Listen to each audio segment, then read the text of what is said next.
Guys, last எபிசோடில் ஹீரோவும் சரி ஹீரோயினும் சரி கிஸ் பண்ணிட்டு இருக்கும்போது டைட் அப்படியே பார்த்தீங்கன்னா வெளியூரில் தானே இருக்காங்க. அதனால ஸ்டேக்கு போகலான்னு போகிறாங்க.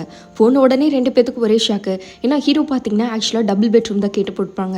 ஆனால் இவங்க பார்த்தீங்கன்னா ட்வின் சைஸ் பெட்டை கொடுத்துட்டாங்க. நம்ம பேசாமல் சியோலுக்கே போயிடலாமாட்டு ஹீரோயின்ஸில் நம்ம ட்ரிப்பெல்லாம் வந்திருக்கோம், அதனால கொஞ்சமாச்சு ஜாலியாக என்ஜாய் பண்ணிட்டு போகலாம் அப்படின்ட்டு ரெண்டு பேரும் சொல்லிக்கிட்டு இருக்காங்க. ஆனால் ரெண்டு பேத்துக்கு ஆக்வர்டு தாங்கவே முடியல. சுற்றிப்பார் அப்படின்னு ஹீரோ சொல்ல, இதை என்னடா சுற்றி பார்க்குறதுன்ட்டு ஹீரோயினுக்கு ஒரு ரியாக்ஷன் இருக்குது. அப்புறம் அவள் ஸ்ட்ரெயிட்டாகவே கேட்டா, நம்ம ரெண்டு பேரும் சேம் ரூமில் கூட இருந்திருக்கோம்ல, நீ ஏன் இப்போ இவ்வளோ ஆக்வர்டாக பிஹேவ் பண்ணிக்கிட்டு இருக்க? நான் பண்ணலையே, நீ தான் பண்ணிட்டு இருக்கேன்னு ரெண்டு பேரும் மாற்றி மாற்றி பேசிட்டு இருக்காங்க. அப்போ தான் ஹீரோயின் பார்த்தீங்கன்னா, நானும் அப்படி இல்லவே, நீ தான் பண்ணிக்கிட்டு இருக்க அப்படின்ட்டு மாறி மாறியே சொல்லிட்டு இருக்கும்போது தான் நான் வேணா ரூம் ஸ்விட்ச் பண்ணுறதுக்கு கேட்டு வரேன்ட்டு ஹீரோ போயிட்டு இருக்கேன். ஹீரோயின் பார்த்தீங்கன்னா டக்குன்னு கை பிடிச்சிட்றா. பரவாயில்ல, ட்ரிப்புக்கு தானே வந்தோம் அப்படின்ட்டு அவ்வளோ இருக்கிறது ஓகே தானே, ரூமும் நல்லா தானே இருக்குங்கிற மாதிரி சிரிச்சுக்கிட்டே சொல்லிட்டு இருக்க. ஹீரோவை பார்த்தீங்கன்னா, நீ இந்த மாதிரி கேட்க வேண்டாம் அப்படின்ட்டு அவன்கிட்டே சொல்லிடுறாங்க. அதுக்கப்புறம் ரெண்டு பேரும் ஜாலியாக கிஸ் பண்ணிட்டு அப்படியே ரொமான்ஸ் பண்ணிட்டு அவங்க அப்படியே ஜாலியாக என்ஜாய் பண்ணிக்கிட்டு இருக்க. அதே மாதிரி நெக்ஸ்ட் டேவை காட்டுறாங்க. மார்னிங் எந்திரிச்சோடனே சரி நம்ம ஹீரோ பார்த்தீங்கன்னா அப்போ ஹீரோயின்ட்ட சரங்கே அப்படின்ட்டு சொல்லிக்கிட்டு இருக்க. ரெண்டு பேரும் அப்படியே கொஞ்சம் கொஞ்சமாக கப்பிள்ஸாகவே மாறிக்கிட்டு இருக்காங்க. அவள் பார்த்தீங்கன்னா, எப்போ நீ எந்த சொல்லவே இல்லை அப்படின்னு கேட்டுக்கிட்டு இருக்க. இல்லை, நான் எப்போயோ முடிச்சிட்டேன், ஒன்று தான் பார்த்துட்டு இருந்துக்கிற மாதிரி ஹீரோ சொல்லிட்டு இருக்காங்க. ஆனால் இன்னொரு பக்கம் இவங்களோட கேங்கே பார்த்தீங்கன்னா ஹீரோவை கழுவி கழுவி ஊற்றிட்டு இருக்கு. என்னடா இது, நமக்கு கிடைச்ச ஒரே ஸ்பான்சர்ஷிப் அவனால் போயிடுச்சு, இப்போ நம்ம சோத்துக்கு என்ன தான் பண்ண போகிறோம், அடுத்து அவனை எப்படிடா மண்டை கழுவ போகிறோம், இவன் வேறு எங்கே போய் தொலைஞ்சான்னு வேறு தெரியலையே அப்படின்ட்டு எல்லாரும் பைத்தியம் பிடிச்ச மாதிரி பேசிகிட்டு இருக்காங்க. ஆமாம், இப்போ நம்ம வாழ்க்கையே கேள்விக்குறியாக இருக்குது, அடுத்து எந்த டீமில் போக போகிறோன்ட்டு பேசிகிட்டு இருக்கும்போது தான் உன்னி கரெக்டாக வராங்க. எல்லாத்துக்கும் ஷாக்கு. உங்ககிட்ட ஒரு உண்மையை சொல்லணும், அதான் இங்கே வந்திருக்கேன் அப்படின்ட்டு உன்னி பார்த்தீங்கன்னா ஒரு மேட்ரை சொல்லிக்கிட்டு இருக்காங்க. எல்லாரும் என்னன்னு கேட்டுக்கிட்டு இருக்க. இங்கே ஹீரோவும் ஹீரோயினும் சரி அப்படியே ட்ரிப்புக்கு போயிட்டு கிளம்பலான்ட்டு நடந்து வந்துக்கிட்டு இருக்காங்க. சரி சும்மா ஜாலியாக பேசிக்கிட்டே போயிட்டு இருக்கும்போது தான் நம்ம ஹீரோயினுக்கு பார்த்தீங்கன்னா ஒரு விஷயம் ஸ்ட்ரைக் ஆகிட்டே இருக்குது. என்னடா இருந்தாலும் நம்ம ஹீரோ அந்த பிங்க் கலர் கோட்டை போட்டு அந்த குத்துற மாதிரியே இருக்கும்ல, அதை வச்சுக்கிட்டே இருந்துட்டு அந்த ஸ்வெட்டர் இங்கே வச்சுருக்கேன், நேற்று கொண்டு வந்தல, அது குப்பையில் போடு அப்படின்னு சொல்லிக்கிட்டு இருக்கான். ஹீரோ பார்த்தீங்கன்னா, அது ஏன் கிட்ட தான் இருக்குன்னு இருக்க, ஆனால் இப்போ போடுறியா இல்லையா அப்படின்னு சுத்தமாக பிடிக்கல, போடுன்னு இருக்காங்க. அவர் பாட்டி கொடுத்ததுன்னு சொல்லிட்டு இருக்க. உங்கள் பாட்டி எவ்வளோ கொடுத்துருக்காங்க, இதை மட்டும் வச்சுக்கிட்டு இருக்காத, இது நல்லாவே இல்லை, நான் சொன்னால் கேளு, போடு அப்படின்ட்டு ஹீரோயின் பார்த்தீங்கன்னா அதை போட்டே ஆகணும்னு கோவத்தில் சொல்லிக்கிட்டு இருக்க. ஹீரோக்கு வேறு வழியே தெரியல, எனக்கு சுத்தமாக பிடிக்கல, நீ வைக்கிறேன்னா வச்சுக்கொண்டு இருக்க. ஹீரோ இல்லை இல்லை அப்படின்ட்டு அவரும் பார்த்தீங்கன்னா குப்பை தொட்டி இருக்கும்ல அதில் போட்டுறாரு. இப்போ தான் எனக்கு நிம்மதியாகவே இருக்குது அப்படின்ட்டு ஹீரோயின் பார்த்தீங்கன்னா அப்போ தான் மனசார சிரிச்சிட்டு வெளியே நடந்து வந்துட்டு இருக்க. அங்கே எதையோ பார்த்து இவ அதிர்ச்சி ஆகிட்டு இருக்கா. இன்னொரு பக்கம் ஃப்ரெண்ட்ஸ் எல்லாம் சேர்ந்து ஹீரோவை பார்க்கலான்ட்டு வந்திருக்காங்க. பார்த்தா வீட்லேயே இல்லை, எங்கடா போனா இவன், நம்ம கிட்ட சொல்லவே இல்லை அப்படின்ட்டு எல்லாருமே தேடிக்கிட்டு இருக்காங்க. சரி கால் பண்ண எடுக்கல, வீட்டுக்குள்ளே போயாச்சு பார்க்கலாம் வாங்க, உள்ளக்கு இது இருந்தானே என்ன பண்ணுறது அப்படின்ட்டு எல்லாருமே மறுபடியும் ஹீரோ பேரை சொல்லி கத்திக்கிட்டு இருக்காங்க. பட் அவ்வளோ கத்தியும் இல்லை. ஓப்பன் பண்ணி பார்க்குறாங்க, ரூமே பார்த்தீங்கன்னா அவ்வளோ கன்றாவியாக இருக்குது. ஏண்டா அன்றைக்கி நிஜமாலுமே திருட வந்த மாதிரி இன்றைக்கும் வந்துட்டானா என்ன, இவ்வளோ கழிச்சு போட்டு வச்சுருக்கான் அப்படின்ட்டு எல்லாம் ஷாக்கில் இருக்க. ஹீரோயின் யாரை பார்த்துருப்பா அப்படின்னா நம்ம 8 ஃபாக்ஸ் இருக்கால, அவளை தான் பார்த்துருப்பா. பார்த்த உடனே இவளுக்கு ஷாக்கு, என்னம்மா இன்னொன்னுக்கு இப்போ நீ யார் அப்படின்ட்டு அவள் பார்க்குற லுக்குலேயே அவளுக்கு தெரிஞ்சிருது. இவள் பார்த்தீங்கன்னா வந்து கரெக்டாக நம்ம ஹீரோயின் என்னமோ பண்ணிக்கிட்டு இருக்கா. அவளுக்கு அது எஃபெக்ட் ஆகிட்டு இருக்கு. ஹீரோனா என்ன பண்ணுறீங்கன்னு கேட்டுக்கிட்டு இருக்க. ஹீரோயினுக்கும் ஒரு மாதிரி ஆகிடுது. என்னோட சக்தி என் மனசு நீ தானே வச்சிருக்க, அதை என்கிட்ட கொடுத்துரு, இப்போ எனக்கு வேணும் அப்படின்ட்டு இருக்க. உனக்கு யார் வாங்கிட்டு வர சொன்னா, சுயநினைவு இல்லாமல் பேசாத அப்படின்ட்டு இருக்கா. இல்லை அது என்னோட தானே, எனக்கு வேணும்னு இருக்க. இப்போ என்னாச்சு, எதுக்கு இப்பெல்லாம் வந்து கேட்டுக்கிட்டு இருக்க, எல்லாமே அந்த ஷாமான் இருக்கான்ல அவன் பண்ணுற வேலை தான் இருக்கான். அப்படிலாம் இல்லை, நான் ஒரு ரீசனுக்காக தான் கேட்குறேன், அது இல்லாமல் எனக்கு மறந்துருமோன்ட்டு இருக்கு என்னோட சக்தியே, எனக்கு இப்போ அது வேணும் அப்படின்ட்டு அவள் ஏதோ தலையில் கேட்க ஹீரோயின் மயக்கம் போட்டுட்டா. ஆனால் இங்கே நடக்கிற எல்லா விஷயம் இந்த ஷாமான் இருக்கான்ல அவனுக்கு தெரியுது. அவன் அப்சர்வ் ஆகி பார்த்துக்கிட்டு தான் இருக்கான். கரெக்டாக இப்போ ஃபோட்டோ பார்த்துட்டு தான் அவன் ஃபேமிலி நினச்சி ஃபீல் பண்ணிக்கிட்டு இருக்கான். இந்த சிஇஓட ஃபோட்டோ பார்த்துட்டு நம்மக்கிட்ட டைம் கம்மியாக தான் இருக்குது, அதனால எவ்வளோ சீக்கிரமாக அதை எடுக்க முடியுமோ எடுத்துடலாம் அப்படின்ட்டு இவன் தான் ஒரு கதை சொல்ல ஆரம்பிக்கிறான். ஆக்சுவலாக நிறையா பேய்களெல்லாம் பார்த்தீங்கன்னா அவன் கொடுமைப்படுத்தியிருப்பான்ல, அதனால் எல்லா பேயும் எப்படா அவனை பிடிக்கலான்னு காத்துக்கிட்டு இருக்கு, அதனால தான் அப்படின்ட்டு இருக்கும்போது சரி அதை வச்சு நீ என்ன பண்ண போகிற அப்படின்னு கேட்டுக்கிட்டு இருக்கான். அது மட்டும் என்கிட்ட வந்துருச்சுன்னு வச்சுக்கோயேன், எனக்கு அழிவே இல்லை, நானும் அந்த தெய்வங்களில் ஒன்றாயிடுவேன், என்கிட்ட பெரிய பெரிய சக்தியெல்லாம் இருக்குது, அதை வச்சு நான் என்ன வேணாலும் பண்ண முடியும், அந்த பவர் இருக்க அதுக்கு அப்படின்ட்டு அந்த 9 ஃபாக்ஸ் இருக்குல்ல அதோட சக்தி வேணுங்கிறது சொல்லிக்கிட்டு இருக்கான். சிஇஓ பார்த்தீங்கன்னா இதுக்காக நீ என்ன பண்ணிக்கிட்டு இருக்கு அப்படின்ட்டு இருக்கும்போது தான் இவன் சொல்கிறான், ஆக்சுவலாக இவன் ஒய்ஃப் பார்த்தீங்கன்னா கார் ஆக்சிடென்ட்டில் செத்துருப்பாங்க. அது வேறு யாருமே இல்லை, அந்த பேய்க தான் பார்த்தீங்கன்னா இவனை எதுவுமே பண்ண விடாமல் டிரைவர் சீட்டு ஓட்டும் போது இவனை அப்படியே ஃப்ரீஸ் பண்ணி விட்டுருக்கோம். அதனால் அவன் ஒய்ஃப் செத்துருப்பாங்க. கொஞ்ச நாளில் பார்த்தீங்கன்னா இவனை ப்ரொடெக்ட் பண்ணிவிடுவான். பட் அந்த பேய்கள் எல்லாமே அவனோட பொண்ணுக்கு போயிடும்.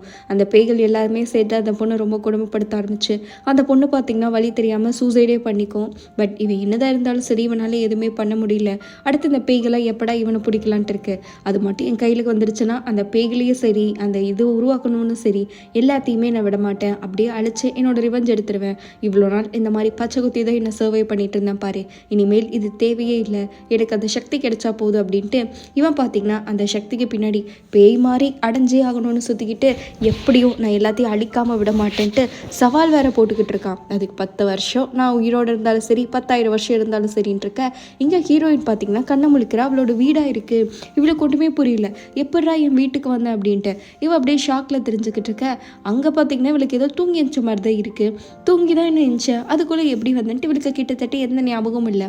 அப்போ கரெக்டாக ஏதோ ஒரு சவுண்டு, யாருன்னு பார்த்தா என்னடி ஷாப்பிங்க்கு கூட வராமல் தூங்கிட்டு இருக்க, இப்போவா செஞ்சில ஓகே தானே உனக்கு அப்படின்ட்டு கேட்டுக்கிட்டு இருக்க. ஹீரோயின் பார்த்தீங்கன்னா அவங்க அக்கா நினச்சிட்றா, நீங்கள் தான் செத்து போயிட்டீங்களே அன்னைக்கு ஒரு ஹியூமனை லவ் பண்ணிட்டு, இப்போ எப்படி இங்கே வந்தீங்க அப்படின்ட்டு இருக்க.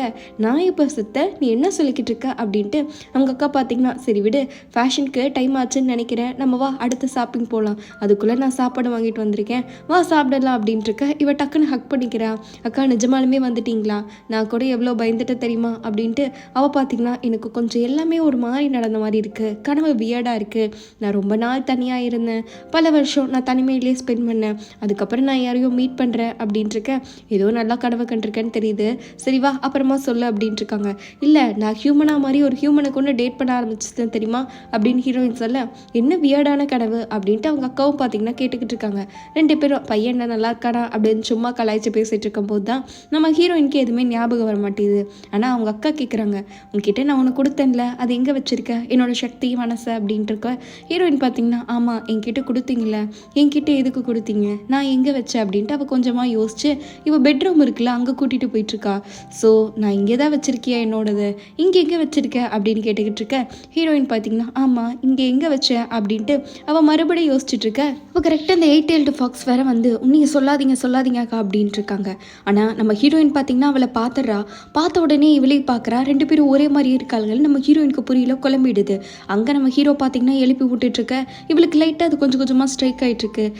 கொஞ்சம் மிஸ் ஆகிடுச்சு அப்படின்ட்டு அந்த அக்காக்காரி இதில் பேய் இருக்குல்ல அது பார்த்தீங்கன்னா நம்ம ஹீரோயின் கழுத்தை பிடிக்க ஆரம்பிச்சிருச்சு.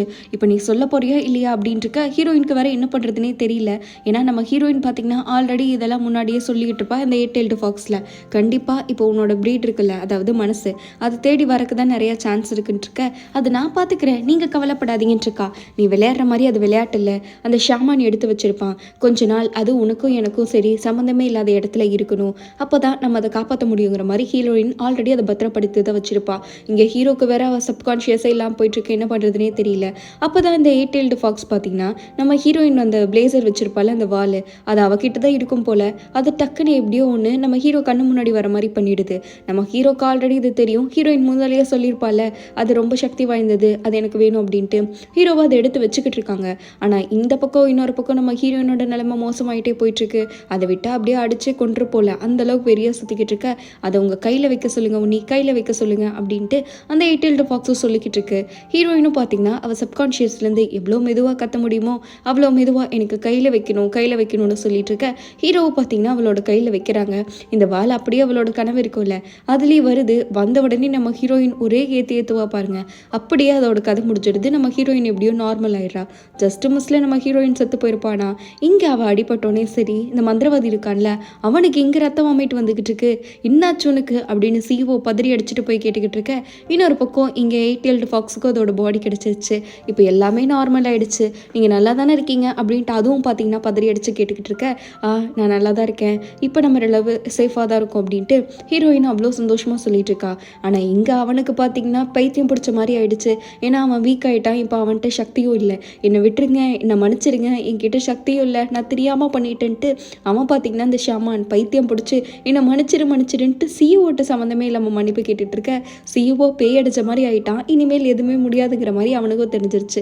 இங்கே நம்ம ஹீரோவோட வீட்டை வந்து ஃப்ரெண்ட்ஸ் எல்லாம் க்ளீன் பண்ணி கொடுத்துட்ருக்க. அப்போ தான் கரெக்டாக கரெக்டாக ஹீரோ வராங்க. நம்ம ஹீரோயின் கிட்ட அவன் தப்பாக பேசினாங்காட்டி தான் ஹீரோ அடிச்சாருங்கிற மாதிரி உன்னி சொல்லியிருப்பாங்க. எல்லாரும் அதனால ஹீரோ கிட்ட எந்த கோவத்தையும் காட்டலை. நம்ம ஹீரோயின் நல்லா வீட்டில் தூங்கிட்டு இருக்க ஹீரோ ஷாப்பிங் பண்ணலான்னு போயிருக்காரு. பட் பர்ஸை மறந்துட்டு வந்துட்டாரு. என்னடா இது இப்போ வாலெட் வேற என்கிட்ட இல்லையே அப்படின்னு ஹீரோ யோசிச்சுட்டு இருக்க இங்கே ஹீரோயின் தான் நல்லா மப்பில் தூங்குற மாதிரி தூங்கிட்டு இருக்காளே. டக்குன்னு யாரோ கதவை தட்டுற மாதிரியே இருக்கு. ஹீரோயின் பார்த்தீங்கன்னா இந்நேரத்துக்கு அவன் எங்கே தான் போனான். வரேன் இருங்க அப்படின்ட்டு ஹீரோன்னு நினச்சிட்டு அப்படியே கதவை நில்லு வரேன் அப்படின்ட்டு கத்திக்கிட்டே போய் ஓப்பன் பண்ணிக்கிட்டு இருக்கா. ஓப்பன் பண்ணாதான் தெரியுது எவனோ ஒருத்தன் இழுத்து போட்டு ஷூட் பண்ணுறதுக்கு ரெடியாக இருக்கான்ட்டு. சிஓ இருக்கான்ல அவன் தான் அது. இவ்வளோ நாள் நான் உன்னை பற்றி தப்பாக நினச்சிட்டு இருந்தேன். ஆனால் நீ நினச்சதை விட பெருசாக இருக்குன்ட்ருக்க. இப்போ நீ என்ன பண்ணிக்கிட்டு இருக்க, முட்டாள் மாதிரி பண்ணாதான்னு ஹீரோயின் சொல்லிட்டு இருக்கா. நான் ஒன்றும் முட்டாள் இல்லை. அவனுக்கு அந்த நிலைமைனா இப்போ நாளைக்கு எனக்கும் அந்த நிலைமை தானே. 2 பேர் சேர்ந்து என்னை சும்மாவா விட போகிறீங்கன்ட்ருக்க. நிறுத்து, பைத்திய மாதிரி பண்ணிட்டு இருக்காத. அவனால தான் அவனுக்கு அந்த நிலைமைன்னு இருக்க.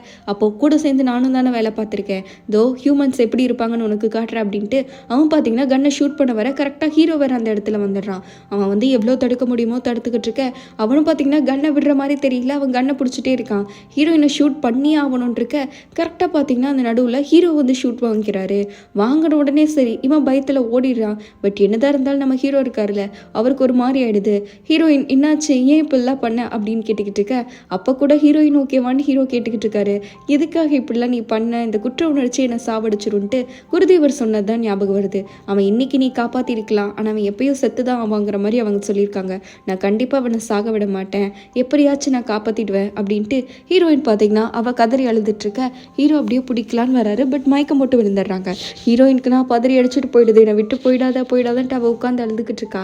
அதே மாதிரி ஆம்புலன்ஸில் கூட்டிகிட்டு போயிட்டு இருக்காங்க. எப்படியாச்சும் உயிரை காப்பாற்றி விடுங்க ப்ளீஸ் அப்படின்ட்டு நம்ம ஹீரோயின் பார்த்தீங்கன்னா யார்கிட்டையுமே இது வரைக்கும் கொஞ்சம் கூட மதிப்பு கொடுத்து பேச மாட்டால. ஆனால் டாக்டர் கிட்ட பார்த்தீங்கன்னா அப்படி உட்காந்து கெஞ்சிக்கிட்டு இருக்கா. அங்கே ஹீரோக்கு ஆப்ரேஷன்லாம் பார்த்தீங்கன்னா போயிட்டு அங்கே வார்டு கூட்டிகிட்டு போயிட்டாங்க. இவளா பதறி அடிச்சுட்டு வெளியே உட்காந்து என்ன பண்ணுறது ஏது பண்ணுறதுன்னு தெரியாமல் அப்படியே வாழ்க்கையே இடிஞ்சு போன மாதிரி ஹாஸ்பிட்டலில் உட்காந்து அழுதுகிட்டு இருக்கா. இன்னொரு பக்கம் நம்ம ஃப்ரெண்ட் இருக்கான்ல அவனை தான் காட்டுறாங்க. ஆக்சுவலாக அவன்கிட்ட இருக்குது இவங்க தேடிட்டு இருந்த அந்த மனசுன்னு சொல்லுவாங்களா அது. ஹீரோயின் ஆல்ரெடி அவன்கிட்ட மீட் பண்ண போகுது ஒரு டீல் போட்டிருப்பாள். அந்த டீலுக்கு தான் அதை கொடுத்துட்டு வந்திருப்பா. இப்போ இது சேஃபான இடத்துல வைக்கணும், எனக்கு வேறு இடமே தெரியல, இதை மட்டும் நீ ஓப்பன் பண்ணாமல் கொஞ்சம் பாதுகாப்பாக வச்சுக்கிட்டேன்னா உனக்கு இது நல்லதாக ஹெல்ப்ஃபுல்லாக இருக்கும். நீ பழையபடி மாறணும்னு தான் ஆசைப்பட்ற, அது இதுக்கு ரொம்பவே ஹெல்ப்ஃபுல்லாக இருக்கும். ஒரு வேளை இது அந்த மந்திரவாதி கிட்ட மாட்டிடுச்சுன்னா உன் கதையும் முடிஞ்சு எல்லார் கதையும் முடிச்சுட்ருக்க. எல்லாருமே என்னை நம்ப முடியுமா அப்படின்ட்டு நான் இவ்வளோ பண்ணதுக்கப்புறம் எப்படி என்கிட்ட கொடுக்குறீங்கிற மாதிரி ஃப்ரெண்டு கேட்டிருப்பான். நீ ஒன்றும் ஃபுல்லாலாம் கெட்டவன் கிடையாது, ஏதோ கொஞ்சம் பேராசையில் பண்ணிட்டு அவ்வளோதான், மற்றபடி நீ நல்லவன் தான், நீ கெட்டவன்லாம் நினச்சிட்டு இருக்காது ஒன்று புரியுதா என்ன, இதை பத்திரமா வச்சுக்கோ அப்படின்ட்டு ஹீரோயின் பார்த்தீங்கன்னா அதை ஃப்ரெண்டு கிட்ட அன்னைக்கே சேஃபாக வச்சுக்க சொல்லி கொடுத்துருப்பா. இதை தான் அவள் டீலாக இன்னைக்கு வச்சு பேசியிருப்பா. அவனும் அதே மாதிரியே இது வரைக்கும் பத்திரமா தான் வச்சுட்ருப்பான். ஹீரோயின் அதனால தான் அந்த கனவுல கூட பார்த்தீங்கன்னா அவள் பெட்ரூம் இருக்குல்ல அங்கே போவாள். நான் சாகருக்கு முன்னாடி உன்னை மாற்றி விடாமல் நான் சாக மாட்டேன், எவ்வளோ முடியுதோ நான் பண்ணுறேன்ட்டு ஹீரோயின் சொல்லிக்கிட்டு இருக்க. அவங்க அப்பா கேஷுவலாக வந்து உட்காந்து டிவியை போட்டு விட்டுருக்காரு. ஆனால் அங்கே டிவியில் பார்த்தது தான் இவனுக்கு ஒரே ஷாக்கு. ஏன்னா அந்த மாதிரி அவன் ஷூட் பண்ணியிருப்பான்ல அதை டிவியில் சொல்லிட்டாங்க. இந்த மாதிரி பெரிய சிஇஓ ஒரு நார்மலான மனுஷனை ஷூட் பண்ணிட்டாரு அப்படின்ட்டு அவங்கள பார்த்திங்கன்னா இந்த அரசெல்லாம் பண்ணிவிட்டு மறுபடியும் ஆரம்பிச்சிட்டாங்க. ஆனால் ஹீரோனோடனே ஃப்ரெண்டுக்கு ஒரே ஷாக்கு. இங்கே ஹீரோக்கா ஆப்ரேஷன்லாம் பதறி அடிச்சுட்டு போயிட்டுருக்க. டாக்டர் வந்து எங்களால் முடிஞ்ச அளவுக்கு பண்ணிட்டோம், ஆனால் அவருக்கு ரொம்ப லங்ஸு லிவர் எல்லாம் டேமேஜ் ஆயிருக்கு, பிளட்டும் நிறைய லாஸ் ஆயிருக்கு, அதனால் இன்றைக்கி நைட்டு வரைக்கும் தாக்கு பிடிக்கிறதே பெருசுங்கிற மாதிரி ஹீரோ செத்துருவன்ட்டு எவ்வளோ இன்டெரக்டாக சொல்ல முடியுமோ சொல்லிட்டு போயிட்டாங்க. அங்கே ஹீரோயினா இந்த மாதிரி ப்ராங்க் பண்ணுறதுனால நிறுத்து, எந்திரி, இப்படி ஏன் படுத்துக்கிட்டு இருக்க அப்படின்ட்டு அவள் உட்காந்து கழுதி எழுதிட்டு இருக்கா. பட் என்ன அழுதாலும் சரி ஒன்றுமே முடியாது இல்லையா. நம்ம ஹீரோயின் பாட்டு கழுதுகிட்டு இன்னைக்கு மேல் உன்னையும் நான் கஷ்டப்படுத்த விட மாட்டேன், இந்த எல்லா இதுக்கும் தண்டனையை நானே ஏற்றுக்கிறேன்ட்டு என்ன பண்ணலான்ட்டு யோசிச்சுட்டு இருக்கா.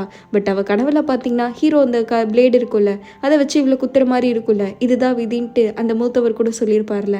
இவளுக்கு அதான் ஞாபகம் வருது. அதை ஞாபகம் வச்சுட்டு இவ அப்படியே ஷாக் ஆகி நின்றுக்கிட்டு இருக்க. அடுத்து இவ என்ன பண்ண போறான்ட்டு தெரியாம இந்த எபிசோட அப்படியே பரபரப்பாக முடிக்கிறாங்க. நெக்ஸ்ட் எபிசோடில் தான் கைஸ் தெரியும் ஹீரோவை காப்பாற்ற அவள் எந்த எக்ஸ்ட்ரீமுக்கு போகிறா, கடைசியில் அவள் இருப்பாளா ஹீரோ இருப்பாங்களா அப்படி இப்படின்ட்டு அந்த ட்விஸ்ட் அண்ட் டர்ன்ஸ் எல்லாம் பார்க்கணுன்னா மறக்காமல் சப்ஸ்கிரைப் பண்ணிக்கோங்க. வீடியோ பிடிச்சிருந்தா லைக் ஷேர் எல்லாம் பண்ணிடுங்க. அடுத்து ஒரு பக்காவான சூப்பரான எபிசோடில் மீட் பண்ணுவோம். அது வரைக்கும் பாய் ஸ்வீட்டீஸ். கவலைப்படாதீங்க, நியூ ட்ராமா இன்னைக்கு நைட்டு எபிசோடு ரிலீஸ் ஆகிடும். ஸோ அதையும் வந்து நைட்டு மிஸ் பண்ணாமல் பாருங்கள்.